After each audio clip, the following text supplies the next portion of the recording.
The crimson venom cut through space like a predator through dark waters, its angular hull gleaming with the reflected light of distant stars. On the command deck, Captain Zyra stood tall, her serpentine form draped in battle-scarred crimson armor that had earned her the feared moniker, the Crimson Fang. "Target vessel in range, Captain," reported Kraz, her reptilian first mate. "Human registry, designation, stellar drift." Zyra's lips curled into a smile, revealing rows of sharp teeth. "Another fool wandering into our hunting grounds. Weapon status." "Disruptors charged. Boarding team standing by," Kraz replied, his scaled fingers dancing across the control panel. This would be simple prey, another human smuggler thinking the Carina Nebula's dense gases could hide them from her sensors. Humans were always so predictable, so fragile, so easily broken when facing true power. In 15 cycles of terrorizing the galaxy's trade routes, Zyra had never encountered one worthy of her respect. "Disable their engines and prepare to board. I want their cargo intact," she commanded, her voice carrying the cold efficiency that had made her name synonymous with death across 3 quadrants. The crimson venom fired a precise volley, purple energy beams slicing through space to strike the smaller vessel's propulsion systems. Zyra expected the usual panic distress calls, perhaps pathetic begging. Instead, the human ship executed a maneuver she'd never witnessed from a vessel of that class, a twisting dive that caused her shots to merely graze rather than disable. "Impressive," she muttered, her four-fingered hand gripping the command rail tighter, "but futile." 3 more calculated shots later, the stellar drift finally drifted powerless. Zyra led the boarding party herself, unusual for a captain of her status, but she had built her legend on personal displays of dominance. When the boarding tunnel connected with a metallic clang, Zyra and 6 of her most lethal crew members stormed through, weapons drawn. The ship's interior was surprisingly orderly for a smuggler's vessel, with clean corridors and functional, if Spartan, design. "Captain of this vessel, show yourself or die hiding," Zyra called out, her voice echoing through the ship's corridors. "Well, that's not much of a choice, is it?" came a relaxed voice from behind them. Zyra spun around, disruptor raised. A human male stood there, unarmed, hands loosely at his sides. He was tall for his species, with dark hair tied back and eyes the color of the sky on her homeworld, a blue she hadn't seen in decades of exile. Most striking was his posture, completely lacking the fear she was accustomed to inspiring. "I'm Ethan Drake," he said with a casual nod. "And you'd be the infamous Crimson Fang. Your reputation precedes you." "As does yours," Zyra lied smoothly, studying him. "The fool who thought he could cross Carina undetected." Ethan smiled, actually smiled at her. "If I wanted to avoid detection, I wouldn't have used this route. I wanted to meet you." This caught her off guard, though she didn't show it. "People who seek me out typically have death wishes." "Or business propositions," he countered. "Your crew might want to check Cargo Bay 3 before making assumptions about my cargo." Zyra signaled 2 of her crew to investigate, keeping her weapon trained on the human's chest. How had he gotten behind them? The ship's schematics hadn't shown any maintenance tunnels that would allow such movement. "Most humans beg for their lives when they see me," she observed, circling him predatorily. "Most humans haven't survived 3 Imperial blockades and a Vorkarian hunting party," Ethan replied. "Besides, if you wanted me dead, I already would be." Before Zyra could respond, her crew members returned from the cargo bay. "Captain," one said urgently, "you need to see this." Zyra kept her eyes on Ethan. "What game are you playing, human?" "No game," he replied, his smile fading to seriousness. "Just mutual survival. We have a shared problem, and I think we can help each other. That is, if the dreaded Crimson Fang isn't afraid of a little risk." Something unfamiliar stirred in Zyra, curiosity, perhaps, or respect. This human was either incredibly brave or incredibly foolish. Either way, he had managed something no one had done in years. He had surprised her. "Imperial military-grade weapons," Zyra hissed, examining the cache her crew had discovered in Cargo Bay 3. The markings were unmistakable, prototype disruptors that could cut through even the Crimson Venom's reinforced hull. "You're either suicidal or stupid to be transporting these." Ethan leaned against a storage container, remarkably calm for a prisoner. "Option 3, strategic. Those aren't just any Imperial weapons, they're Admiral Dorvan's personal shipment." Zyra's head snapped up at the name. Admiral Talis Dorvan, the Empire's relentless hunter of pirates and smugglers alike, responsible for the destruction of 3 major pirate factions in the last solar cycle. Even Zyra, with all her infamy, avoided Dorvan's patrol sectors. "You deliberately stole from Dorvan?" She gave a harsh laugh. "I was right, Death Wish." "I prefer to call it leverage," Ethan replied. "He's hunting both of us now. The difference is I know his next move." Zyra signaled to Kraz, who grabbed Ethan by the throat and lifted him off the ground. The human didn't struggle, didn't panic, just maintained that infuriating calm as he met Zyra's gaze. "Captain," came a urgent voice over the ship's comm. "Imperial cruiser detected, approaching at combat speed." Zyra cursed in her native tongue. "Identification." "The Justicar, Admiral Dorvan's flagship." Ethan raised an eyebrow as Kraz loosened his grip slightly.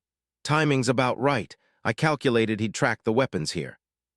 "You led him to my ship," Zyra snarled, her scaled skin flushing deeper crimson with rage. "I led him to exactly where I planned to be when he arrived," Ethan corrected. "With the only pirate captain skilled enough to help me use these weapons against him, unless you'd rather try outrunning an Imperial Nexus-class cruiser." Zyra wanted nothing more than to execute this arrogant human on the spot, but tactical reality intruded. The Crimson Venom was fast, but not faster than Dorvan's flagship, and if the Admiral captured her ship with these stolen weapons aboard.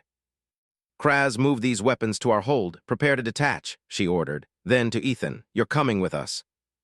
"Wouldn't have it any other way," he replied with a slight smile. Aboard the Crimson Venom, Ethan found himself in Zyra's command center rather than her brig, a distinction not lost on her crew, who exchanged confused glances.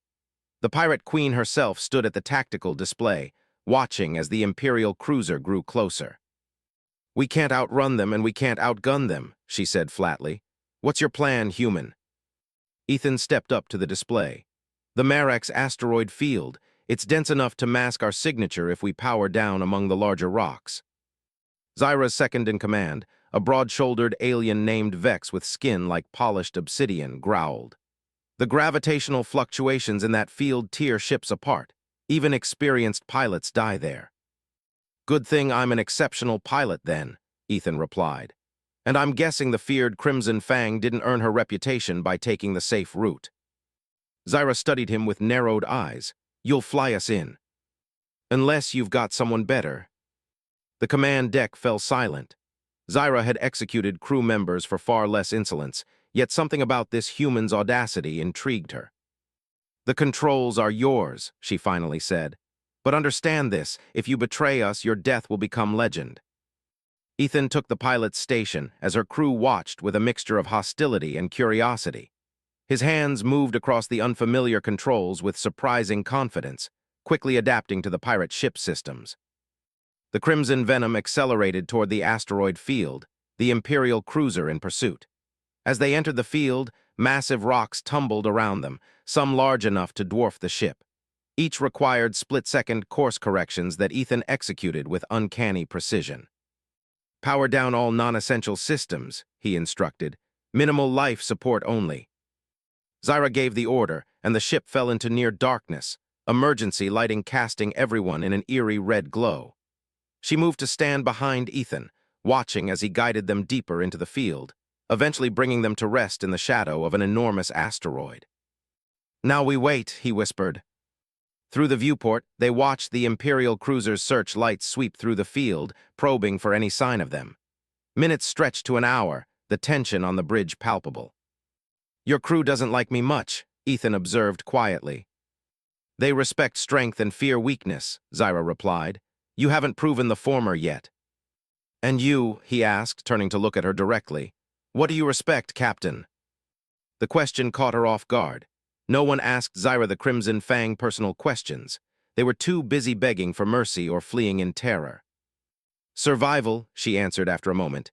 "Those who can adapt and overcome." Ethan nodded. "That's why I sought you out. Your reputation isn't just about brutality, it's about intelligence. You've survived when others haven't because you know when to fight and when to evolve." Zyra felt an unfamiliar sensation in her chest, something like recognition. Before she could respond, the Imperial cruiser's lights swept directly over their position. Everyone held their breath, but the massive warship continued past them, eventually disappearing deeper into the asteroid field. "They'll realize their mistake soon," Ethan said, powering up the engines again. "We should move." "Where?" Zyra demanded. "I know a place where we can regroup, a trading outpost in the Verox system. It's outside Imperial jurisdiction, and we can sell some of those weapons to gather intelligence on Dorvan's movements." Zyra folded her arms across her armored chest. "And why should I trust your judgment?" "Because I just saved your ship, your crew, and your reputation," he replied without hesitation. "And because, whether you admit it or not, you're curious about what I know." This human had managed to steal from Admiral Dorvan and survive. He had navigated her ship through an asteroid field most pilots wouldn't dare enter. And most confounding of all, he spoke to her as an equal, something no one had done in years. "Set course for Verox," she finally ordered, ignoring the shocked expressions of her crew. "But know this, Ethan Drake, you've bought yourself time, not trust. That must be earned." "Fair enough," he replied with that maddening half-smile.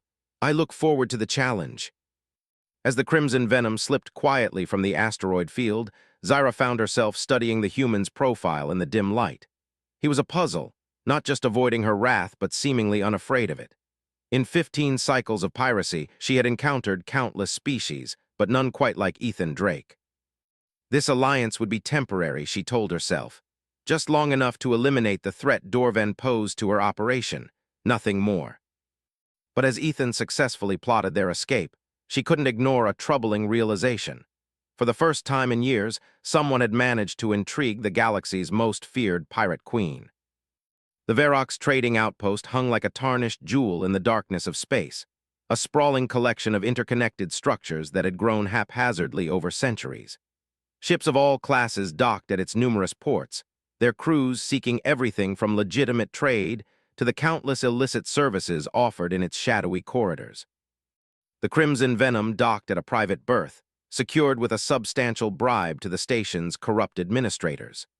Zyra's reputation alone would normally guarantee privacy, but with Imperial agents potentially watching, additional precautions were necessary. "Your crew stares at me like I'm already dead," Ethan remarked as they prepared to disembark with a small contingent of Zyra's most trusted fighters. "They're taking bets on how long you'll survive," Zyra replied, checking her disruptor. "The longest estimate is 3 days." Ethan laughed, a genuine sound that caught Zyra by surprise. Few laughed in her presence. "What's your bet, Captain?" She studied him, nodding the way his eyes constantly assessed their surroundings, the controlled way he moved, the hidden tension in his seemingly relaxed posture. "I don't bet on certainties. You're either more dangerous than you appear or extraordinarily lucky." "Maybe both," he suggested with a grin. The small group moved through the station's main concourse, a riot of sounds, smells, and species from across the galaxy. Despite the diversity, a path cleared before them, Zyra's fearsome appearance and reputation ensuring no one dared impede their progress. Ethan led them to a nondescript establishment tucked away in a quieter section of the station. Inside, the lighting was dim, and the clientele sparse and furtive. "My contact will be here soon," he explained. "She has access to Imperial communication networks." Zyra's voice carried a note of something that might have been suspicion, or something else entirely. Ethan raised an eyebrow. "An old associate, professional relationship only." Before Zyra could respond, a hooded figure slipped into the seat across from them. When the hood fell back, it revealed a woman with cybernetic implants running along her jawline and temple. "Myra," Ethan greeted her. "Thanks for coming." "You've made powerful enemies, Drake," the woman replied, her augmented eye scanning Zyra with obvious caution. "More than usual." Myra placed a data crystal on the table. "Admiral Dorvan has made you his personal project. He's convinced the High Command that your theft was just the beginning of a larger plot. He's been granted additional resources to hunt you down." "And the weapons?" Zyra inquired, her voice coldly professional. "Experimental, designed to penetrate advanced shielding systems," Myra explained. "The kind pirates like you have been using to evade Imperial vessels." Zyra's eyes narrowed. So this wasn't just a weapons shipment, it was specifically designed to counter pirate defenses. "Exactly," Ethan confirmed. Dorvan has been developing specialized anti-pirate technology for years. This shipment was the prototype, ready for field testing. Which is why you stole it, Zyra concluded, pieces falling into place. But why bring it to me? Myra looked between them. You haven't told her everything, have you, Drake? Ethan's expression darkened. Not yet. Told me what? Zyra demanded, her hand moving to her weapon. Myra stood. That's between you two, my part's done, she nodded to Ethan. Stay alive if you can. With that, she disappeared into the shadows of the establishment. Zyra fixed Ethan with a dangerous stare. Explain now. Not here, he replied quietly. We need to move. If Myra found us, others can too. They returned to the Crimson Venom in tense silence.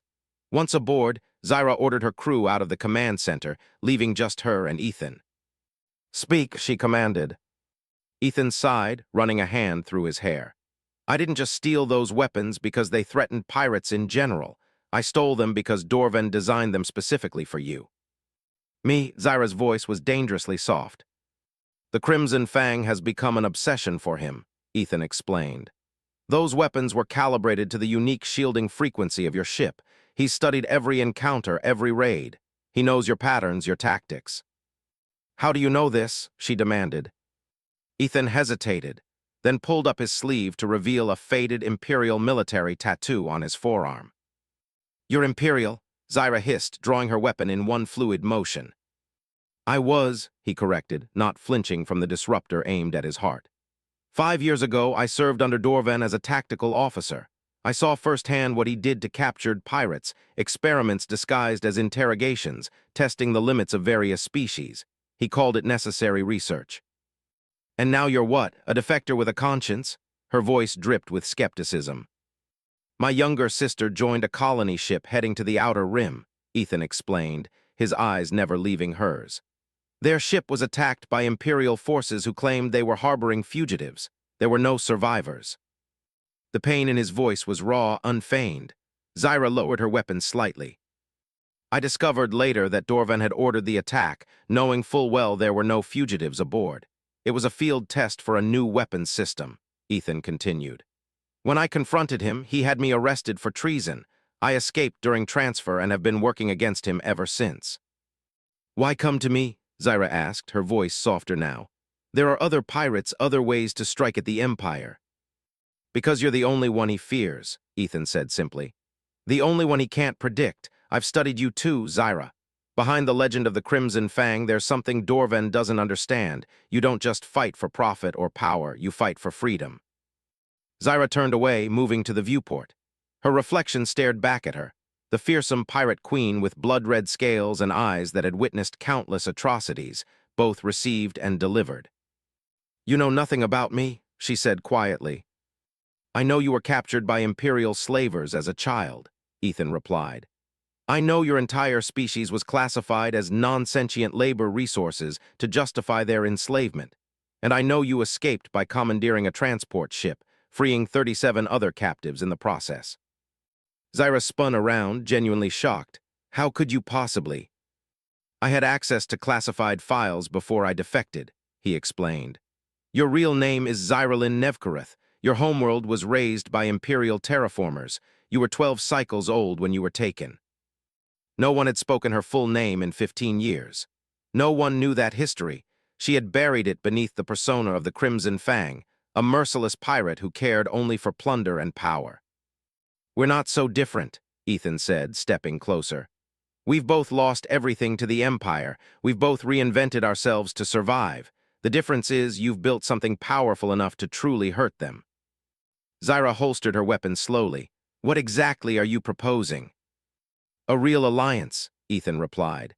Not just to evade Dorvan, but to strike back. Those weapons you now possess, they can be modified to work against his flagship. With your ship, your crew, and my knowledge of Imperial tactics, we could cripple his operation permanently. The proposal hung in the air between them. Zyra studied the human before her, this contradiction who had been both her enemy and her savior in the span of days. There was something in his eyes she recognized, a determination born of loss and rage and hope that mirrored her own forgotten feelings. My crew follows strength, she said finally. If I align with a human, particularly a former Imperial, they may see weakness. Then I'll prove myself to them, Ethan replied without hesitation. Whatever it takes. Before Zyra could respond, alarms blared throughout the ship. Kraz burst into the command center. Imperial boarding parties, he reported urgently. They've locked onto our docking clamps. They're coming through airlocks on 3 levels. Zyra's tactical mind snapped into focus. Defensive positions, activate internal security protocols, she turned to Ethan. If this is a betrayal. It's not, he cut her off, drawing a concealed blaster.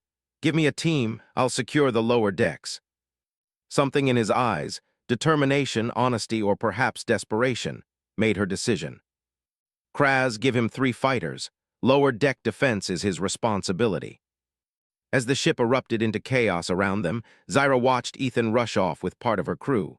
For the first time in years, she had placed trust in someone outside her inner circle, a human no less.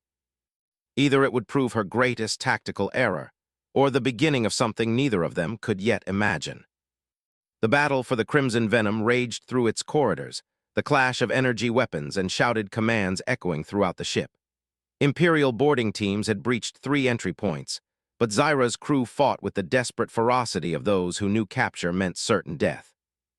On the upper deck, Zyra moved like a crimson shadow, her twin disruptors cutting down Imperial soldiers with lethal precision. Decades of combat had honed her into a perfect killing machine, each movement calculated and efficient. Engine room secured, Vex reported through the comm. But they're bringing in heavy reinforcements through the main airlock. Hold position, Zyra commanded, dispatching another Imperial with a blast to the chest. What about the lower decks? Static crackled across the channel before Kraz's voice emerged. The human? He's fighting like a demon. Half the Imperial squad is down, but we're pinned by sniper fire from the docking tunnel. Zyra felt an unfamiliar twinge of concern. Not for her ship, the Crimson Venom had survived worse, but for Ethan. The realization disturbed her. A massive explosion rocked the ship, nearly throwing her off balance. They've breached the cargo hold, came a panicked voice over the comm. They're going for the weapons. Zyra raced toward the cargo bay, cutting through maintenance passages to avoid Imperial forces. When she arrived, acrid smoke filled the chamber and bodies, both Imperial and her own crew, littered the floor. The stolen weapons cache had been broken open, several crates already removed. And there, amid the chaos, stood Ethan Drake, holding the command module of the primary weapon, facing off against an Imperial officer in tactical armor. Drake, final warning, the officer was saying. Return the command module and the Admiral will honor our original agreement. Zyra froze, her blood running cold. Agreement. Tell Dorvan he can rot in the void, Ethan spat back, but he made no move to attack the officer. Then you'll die here with these pirates, the officer replied. The Admiral's patience has limits. Time seemed to slow as Zyra processed the scene before her. The officer knew Ethan by name, spoke of an agreement. And Ethan, he had positioned himself between her crew and the most valuable of the stolen weapons. The pieces clicked into place with devastating clarity. He had led them into a trap. Rage, hot and familiar, surged through her veins. The galaxy's most feared pirate had been played for a fool by a human. She raised her disruptor, aiming not at the Imperial officer but at Ethan's back. Then something unexpected happened. I'll give you what you want, Ethan said to the officer, lowering the command module slightly. But first, confirm that the termination order on the Crimson Fang has been rescinded. I want to hear you say it. The officer's laugh was cold. There was never any intention of letting her live, Drake. Dorvan wants her head as a trophy. Those were always the terms. Ethan's posture changed, almost imperceptibly. Then our deal is off. In one fluid motion, he activated the command module, which emitted a high-pitched whine. The Imperial officer's eyes widened in alarm. Overload sequence initiated, he shouted into his comm. All units retreat, he's going to blow the... Ethan spun and fired, cutting the officer down mid-sentence. Then he turned and saw Zyra, her weapon trained on him, her eyes blazing with betrayal.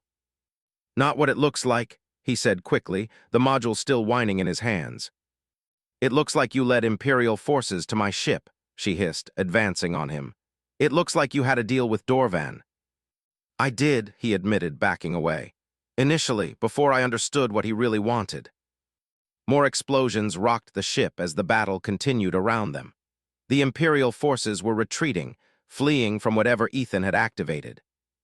This module is set to overload, he explained rapidly. It will take out this entire section of the station and any Imperial ship still docked in about 3 minutes. Convenient for you, Zyra snarled. I'm not trying to escape, Ethan insisted. I'm trying to give you time. The venom can break free in the confusion, but someone needs to stay and ensure this detonates after you're clear. Zyra's finger tightened on the trigger. You expect me to believe you're sacrificing yourself after betraying me? I made a deal with Dorvan to lead him to you, Ethan admitted, his voice tight with urgency. In exchange for clearing my name. But when I saw what the weapons were designed to do, when I realized he meant to make an example of you, not just capture you, I changed the plan. The command module's whine grew higher, more urgent. He wanted the weapons and you, Ethan continued. Now he'll lose both, but you need to go, Zyra, now. Something in his eyes, resignation, determination, and something else she couldn't name, made her hesitate. Why, she demanded, why sacrifice yourself for me? Ethan's smile was sad. Because in a galaxy of people who fear you, I saw something worth protecting. The legend of the Crimson Fang is terrifying, but the truth of Zyralin Nevkareth is beautiful. The word struck her like a physical blow. Beautiful. No one had used that word for her in more cycles than she could remember. 2 minutes, he warned, nodding at the module. Get your crew out, please. Indecision paralyzed her. The tactical choice was clear, leave him, save her ship and crew. The human had admitted to betrayal. His death would be justice. But something else pulled at her, something she had buried beneath years of violence and survival. Captain, Kraz's voice came through her comm. Imperial forces are retreating. We've secured the airlocks, but the docking clamps are still engaged. Override them, she ordered, her eyes never leaving Ethan. Prepare for immediate departure. And the human, Kraz asked. The question hung between them. Ethan didn't plead, didn't beg. He simply waited for her judgment, accepting whatever she decided. Leave him, she finally said, the words bitter on her tongue. He's made his choice. Relief washed over Ethan's face, not for himself but for her. Go, he urged. There's no time. Zyra backed toward the exit, her disruptor still raised. Every instinct she had developed over years of piracy screamed at her to kill him, to eliminate the threat, the betrayer. Instead, she lowered her weapon.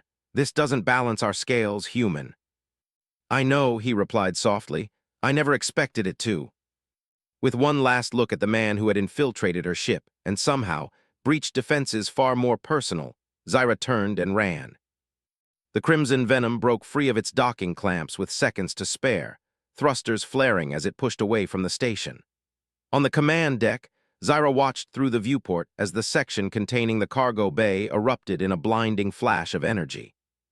The explosion cascaded through that section of the station, engulfing 2 docked Imperial vessels in the process. Debris scattered across space, some pieces impacting the Venom's shields as they fled. Set course for the Krell Nebula, she ordered, her voice betraying none of the turmoil within. Maximum speed. Her crew obeyed without question, relieved to have escaped yet another impossible situation. But as the stars stretched into lines around them, Zyra stood alone at the viewport, her reflection staring back at her like a stranger. The human had betrayed her, then sacrificed himself to save her. It made no sense. Nothing in her experience had prepared her for such an act. Captain, Vex approached cautiously. The crew is wondering about our next move. Dorvan will not stop hunting us. Zyra turned to her loyal second, seeing the question in his eyes. The human. He stayed behind, she replied simply. Vex nodded, accepting her decision without comment. But as he turned to leave, something compelled her to speak. He betrayed us, she said, but he also saved us.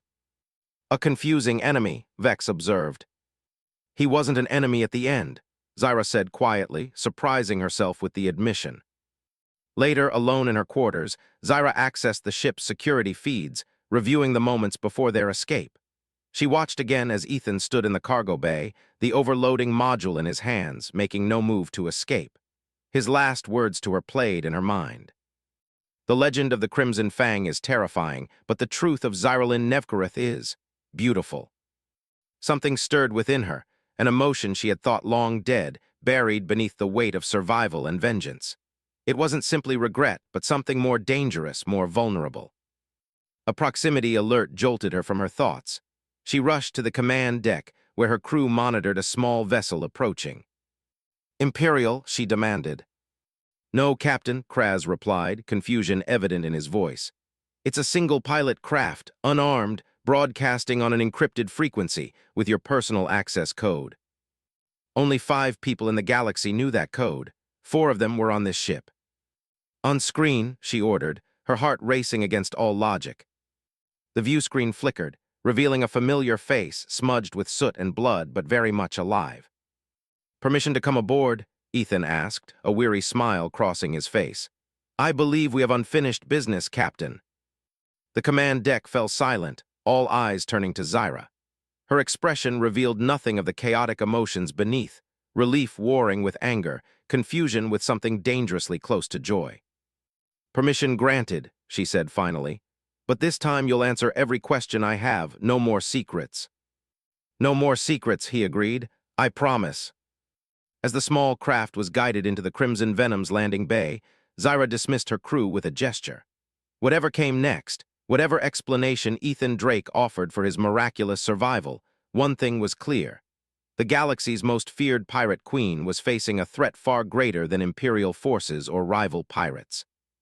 She was facing the possibility that, for the first time in 15 cycles, someone had found a way past her defenses, not with weapons or tactics, but with an act of sacrifice she couldn't comprehend. And that, perhaps, was the most dangerous situation of all. The Crimson Venom drifted in the shadow of a gas giant in the Krell Nebula, its systems running silent. On the observation deck, Zyra stood beside Ethan, watching the swirling colors of the nebula paint patterns across the void.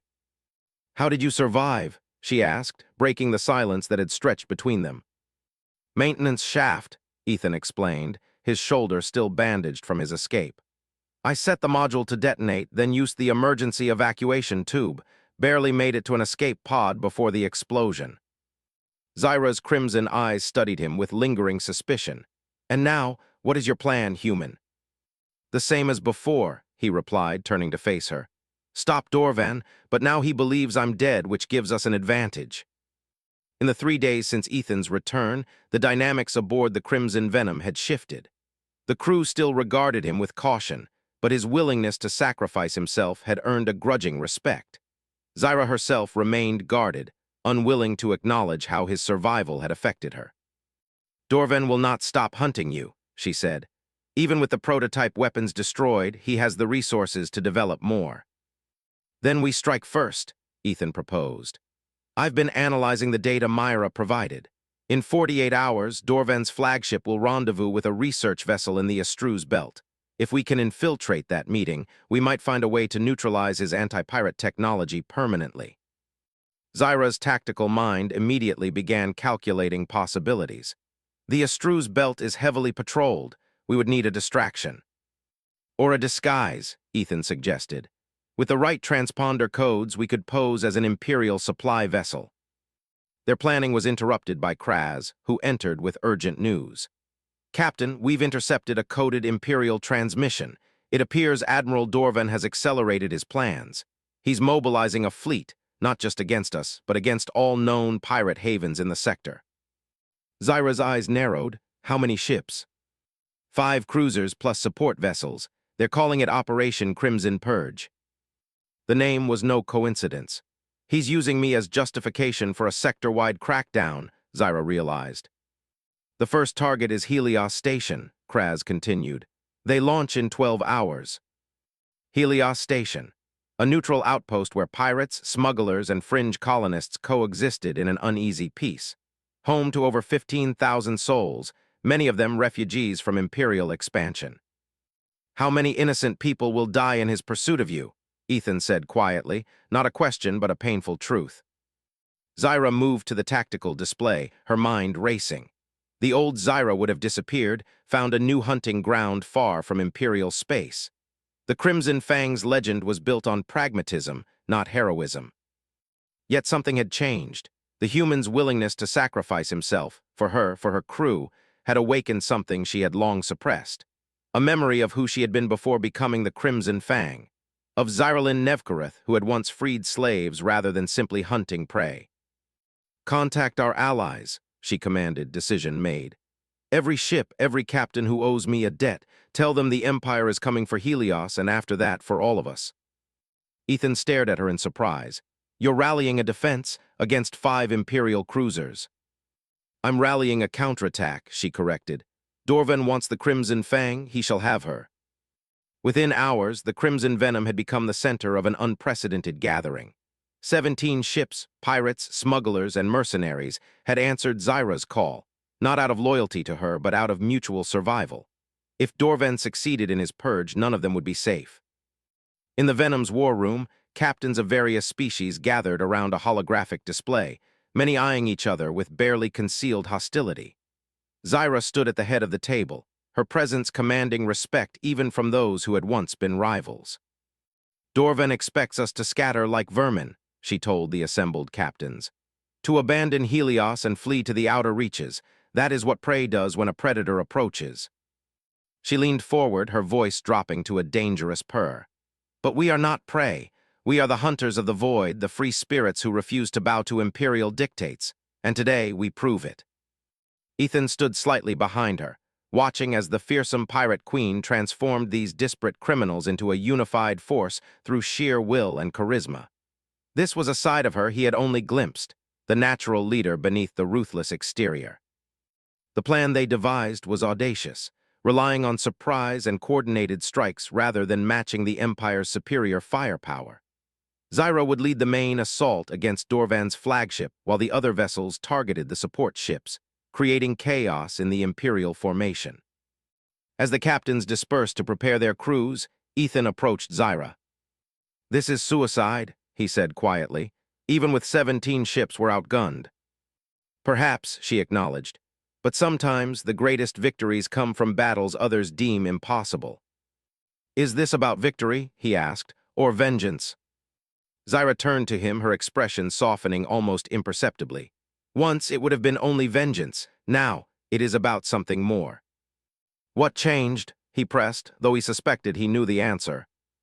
Instead of responding, she reached out and touched his face, the first time she had initiated contact that wasn't violent or tactical. Her scaled fingers were surprisingly gentle against his skin. "You called me beautiful," she said softly. "No one has seen beyond the Crimson Fang in 15 cycles. No one has spoken my true name or remembered who I was before. You reminded me that there was more to fight for than survival."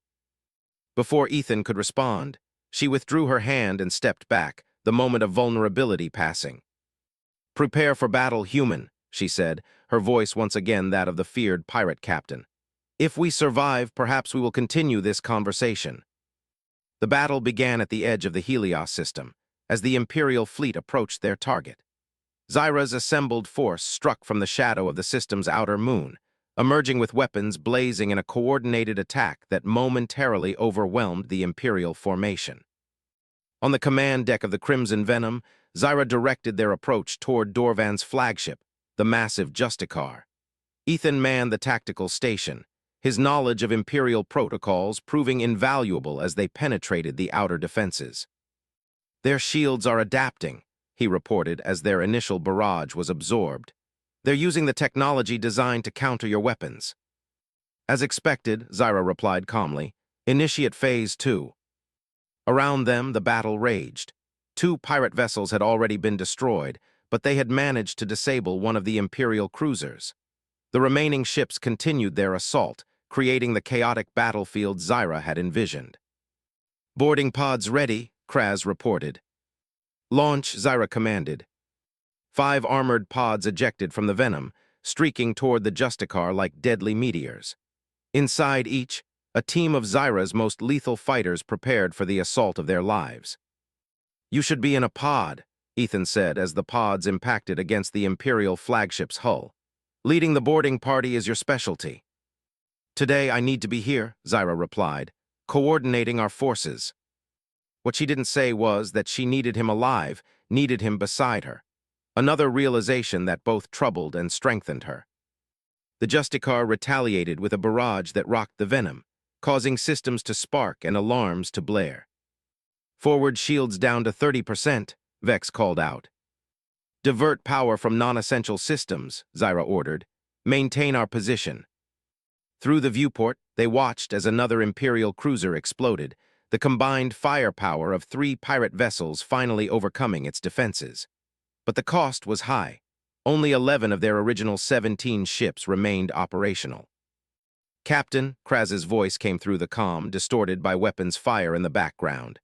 "We've reached the command level of the Justicar. Dorvan is not here. Repeat, Dorvan is not on the bridge." Ethan frowned, checking the tactical display. "That's impossible. Fleet Admiral's command from the bridge." A cold realization dawned on Zyra. "It's a trap. Dorvan knew we would target his flagship." As if confirming her words, a new Imperial vessel dropped out of hyperspace directly behind them.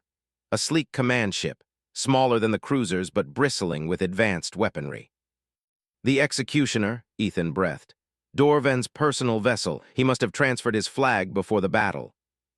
The new arrival opened fire immediately, its weapons bypassing the Venom's weakened shields with frightening efficiency.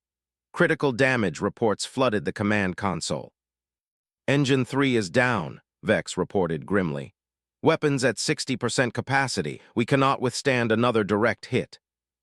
Zyra's mind raced, analyzing options and discarding them just as quickly. Their allies were engaged with the remaining cruisers. No help would come from that quarter.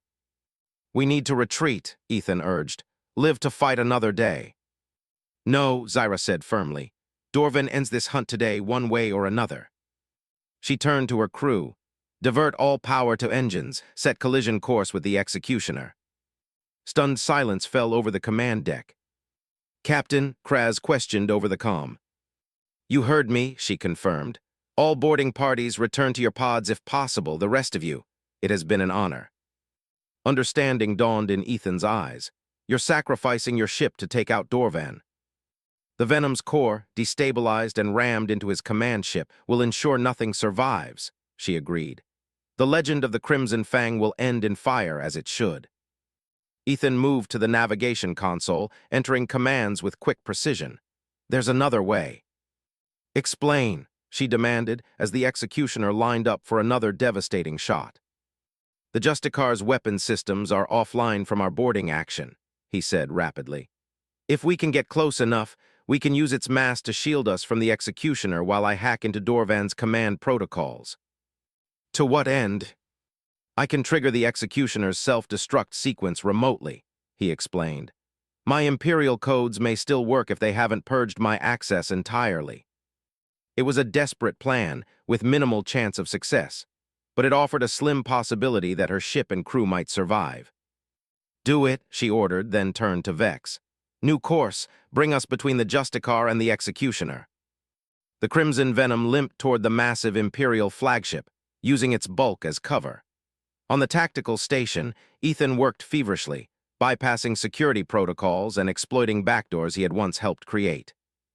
"Almost there," he muttered, sweat beading on his forehead as warning messages flashed across his screen.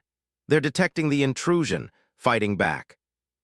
Zyra watched him work, this human who had come into her life as an enemy, become an ally, and now, something she had no name for, something precious and terrifying. "Got it," Ethan exclaimed suddenly. "Self-destruct sequence initiated, 30 seconds. Through the viewport, they watched as emergency lights began flashing across the Executioner's hull. "They're trying to override," Ethan warned. "Dorvan knows what's happening." "Can they stop it?" "Not in time," he replied with grim satisfaction. "The system's locked out." In the final seconds, a transmission cut through their communications. Admiral Dorvan's face appeared on the screen, contorted with fury. "Crimson Fang," he snarled. "This isn't over, the Empire will." His words cut off as the Executioner erupted in a spectacular explosion, the blast wave rocking the Venom despite the Justicar's protective bulk. Across the battlefield, the remaining Imperial vessels faltered, their coordinated attack dissolving into confusion with the loss of their commander. One by one, they began to retreat, jumping to hyperspace rather than continuing a now leaderless battle. On the command deck of the battered Crimson Venom, Zyra stood silent, watching as victory unfolded around them. Her crew, those present and those returning from the boarding action, looked to her with a new light in their eyes, not just fear or respect, but something approaching awe. The Crimson Fang had faced the full might of an Imperial fleet and prevailed. "Recall our boarding parties," she ordered, "and send word to our allies. Dorvan is dead, the Imperial fleet is retreating, Helios station stands." As the crew rushed to comply, Zyra turned to Ethan. "You saved my ship, again." "We saved each other," he corrected. "That seems to be our pattern." Something almost like a smile touched her lips. "Perhaps it is." In the days that followed, as the Crimson Venom underwent repairs at a hidden base, word of the battle spread throughout the sector. The legend of the Crimson Fang grew to new heights, not just a feared pirate, but a defender against Imperial tyranny. Other pirate captains, once rivals, now looked to her for leadership. Zyra found Ethan on the observation deck one evening, staring out at the stars. She joined him in silence, standing closer than was necessary. "What happens now?" he asked finally. "The Empire will send others after Dorvan." "Let them come," she replied. "We have shown what is possible when the so-called criminals of the galaxy unite. Perhaps it is time for more than raiding and surviving." "A pirate rebellion?" Ethan raised an eyebrow. "That's ambitious even for you." "I prefer to think of it as evolution," she said. "The Crimson Fang was born of necessity, of survival. Perhaps now she can become something more." "And what about us?" he asked, the question hanging between them like a fragile thing. "What do we become?" Zyra turned to him, studying the human who had changed everything, who had seen Zyralin beneath the fearsome exterior of the Crimson Fang, who had sacrificed and fought and believed in her when no one else would. "I don't know," she admitted, reaching out to take his hand in hers. "But I am curious to discover the answer." As the stars shimmered beyond the viewport, the galaxy's most feared pirate queen and the human smuggler who had stolen her heart stood together, facing an uncertain future. The legend of the Crimson Fang would continue, but now it would be written with new purpose, and she would not write it alone. For in the vast darkness of space, among countless stars and endless battles, Zyra had found something more precious than victory or vengeance. She had found a reason to be Zyralin again,